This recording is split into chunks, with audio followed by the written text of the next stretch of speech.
Peace. This is Dr. Bethel Morning Medicine. It may sting a little bit. It may even burn. But surely it will do what medicine does, and that's heal. Truth is, one of the deepest pains of being human is relationship pain. Not money, not status, not followers, not titles. Relationships. Because at the core of being human is connections. We are wired for it, built for it. We come into this world through relationship, and we leave this world through the impact of relationships. And some of us are sitting beside people we love and still feel lonely. That one hurts. Because people are dissatisfied. Dissatisfied with marriages, dissatisfied with dating, dissatisfied with friendships, dissatisfied with work, dissatisfied with families, dissatisfied with life. And the numbers tell part of the story. Roughly 40 to 45% of first marriages are projected to end in divorce. Millions of people report feeling lonely and disconnected. The Surgeon General has declared loneliness a public health epidemic, worse than smoking. Many employees are emotionally checked out at work. And while many people say they are overall happy, there are countless people walking around every day feeling unseen, unheard, and misunderstood. Now, before somebody says, DB, marriage ain't everything, I agree. I'm talking about relationships broadly, parents and children. Relationships are changing in these generations. Friends, co-workers, leadership teams, communities, even a relationship you have with yourself. Because dissatisfaction seems to be everywhere. And I wonder if part of the problem is this. We don't know how to stop and ask, what do you need? Not, here's what I think. Not, here's what I want. Not, here's what I assume. But honestly, what do you need? And then be quiet. Listen.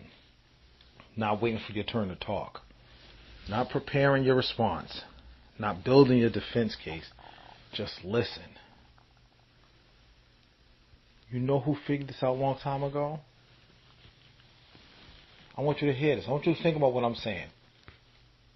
Who figured out how to just listen and support people and get to their needs is the best salespeople. The average salesperson talks too much. But the elite salespeople, they ask questions. What matters to you? What concerns you?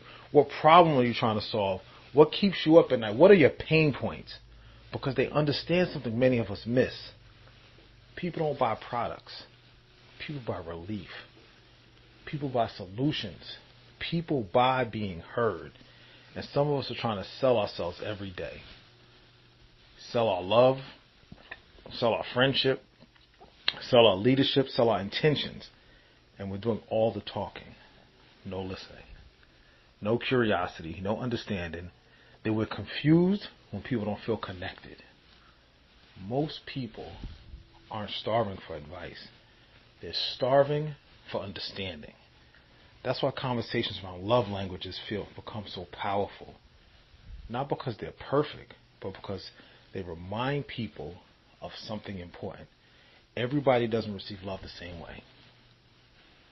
You may give gifts. They may need words. You may solve problems. They may need affection. You may work hard and provide, and they may simply want your attention. You may think I'm showing up, and they're thinking, I don't feel seen. Reciprocity isn't giving what comes to you naturally. It's learning what feels like love, support, and care to them. Organizations struggle with this too. Employees leave jobs, and leaders think they left for the money. That's rare. It's rare that someone leaves a job for money. Now, if you don't believe that, check the statistics. Sometimes people leave because nobody ever stopped to ask, what do you need to thrive? Some relationships are dying from hate. That's not it. They're dying from assumptions. And some of us keep giving steak to vegetarians. Then we get offended that nobody ate the dinner. You keep setting the table without asking people their allergies, without asking them what they want, without paying attention to their preferences, and you may have known them for 30 years, and you don't know their favorite dish because you haven't paused, you haven't listened, you haven't reflected, and you haven't paid attention. Some of us are speaking French to people who only speak and understand Spanish. And then we call them ungrateful. No, you didn't ask. You didn't listen. You didn't slow down enough to understand. And hear me carefully. This doesn't mean becoming a people pleaser. This doesn't mean abandoning yourself. This doesn't mean settling yourself and forgetting what you need. And it definitely doesn't mean setting yourself on fire to keep others warm. That's not what we're talking about. Healthy relationships require curiosity. Healthy relationships require communication. Healthy relationships require saying, help me understand. What do you need? What does support look like for you? Today, I want you to think about one person. Your spouse, your child, your parent, your friend, your employee, yourself. And ask one question.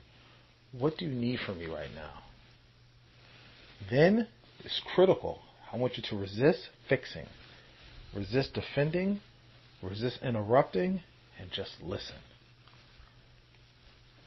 Because healing doesn't always begin with talking. Sometimes healing begins with finally being heard. This is Dr. Batts with your morning medicine. I hear you, I see you, and I believe in you, even when you struggle to believe in yourself. And I remind you, if my voice is reaching you, it's meant for you. Not by accident, not haphazardly, and not coincidentally. Leave a comment. I want to hear from you. And share this message with someone that needs to be heard. And ask them. Let them know you want to know what they need. I'll see you tomorrow.